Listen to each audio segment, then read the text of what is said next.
ఈరోజు మన భారత మాజీ రాష్ట్రపతి శ్రీ ఏపీజే అబ్దుల్ కలాం గారి యొక్క జన్మదినోత్సవాన్ని పురస్కరించుకుని విద్యార్థి దినోత్సవంగా వీరు జరిపింప సంకల్పించారు. యాక్చువల్గా నిజానికి చెప్పాలంటే ఈ రాష్ట్రపతి గారు మిగిలిన రాష్ట్రపతులతో పోలిస్తే చాలా విలక్షణమైనటువంటి వ్యక్తిత్వం కలవారు. ఈయన శాస్త్రవేత్త, బహుముఖ ప్రజ్ఞాశాలి.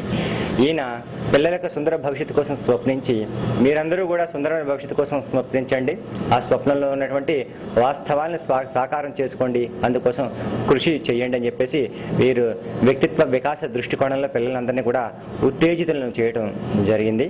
నిజానికి అందరికంటే గొప్ప గురువు ఎవరంటే ప్రజల్లో, ముఖ్యంగా విద్యార్థుల్లో ఒకలాంటి ఆసక్తిని, జిజ్ఞాసని రగిలించేవాడే గొప్ప గురువు అన్నమాట. ఈ రకంగా ఈయనందరికీ కూడా ఆధునిక విద్యార్థి లోకానికి ఈయన గురువుగా భాషిస్తూ ఉన్నారు. ఐడియాస్ ప్రిసెట్స్ ఆబ్జెక్ట్స్ అని అంటాడు మనకి ప్లేటో. అంటే ఐడియా చాలా గొప్పది, ఐడియాని బట్టే ఆబ్జెక్ట్స్ అన్ని కూడా సంచలిస్తూ ఉంటాయి అనేది ఆయన యొక్క సిద్ధాంతం.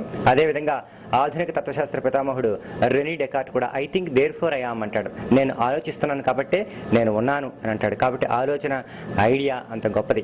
కాబట్టి ఐడియాని మీరు శుద్ధంగా ఉంచుకుని ప్రగతి పదం వైపు నడిపిస్తే మీ యొక్క జీవితాలు కూడా వచ్చే దశకు చేరతాయనేది వీరి యొక్క భావన. ఈ రోజు ఈ కార్యక్రమం నిర్వహించిన విద్యార్థులందరికీ, అదేవిధంగా వీరి గురుగారికి కూడా నా యొక్క హృదయపూర్వకమైన అభినందనలు తెలియజేస్తూ ముగిస్తాను.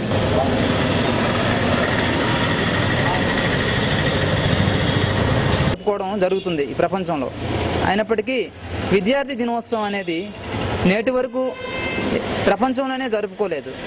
అయితే ఈ విద్యార్థి దినోత్సవం ఎవరి జన్మదినాన్ని అయితే బాగుంటుందనేది ఎంతోమంది విద్యావేత్తలు ఆలోచిస్తున్నప్పటికీ 2003-2005 విశాఖపట్నం బుల్లయ్య కాలేజీలో ఎంఏ ఇంగ్లీష్ చదువుతున్నప్పుడు మా గురువు గారు డాక్టర్ జి చెన్నారెడ్డి గారు మాతో చాలా స్నేహంగా ఉండేవారు.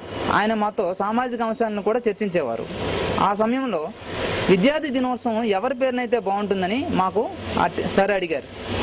అప్పటి ఆలోచన ఏకలవ్యుడైతే బాగుంటుందని ఒక సందర్భాన్ని అనుకున్నప్పటికీ ఆయన జన్మదినం మనకి ఈ పురాణాల్లో పోవడం వలన తర్వాత కొన్నాళ్ళకి అది మర్చిపోయాం.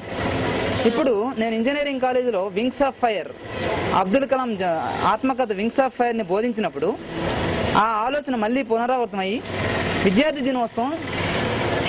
దినోత్సవంగా వేడుక జరుపుకోవడానికి doctor Bharat Ratna doctor APJ Abdul Kalam గారి జన్మదినం సరైందని అనిపించి గత సంవత్సరం 15వ తేదీ 10వ నెల 2009 సంవత్సరం లాస్ట్ ఇయర్ విద్యార్థి దినోత్సవంగా జరుపుకోవడం, వేడుకలను జరుపుకోవడం, మరి అదేవిధంగా ర్యాలీని కూడా ఏర్పాటు చేయడం జరిగింది.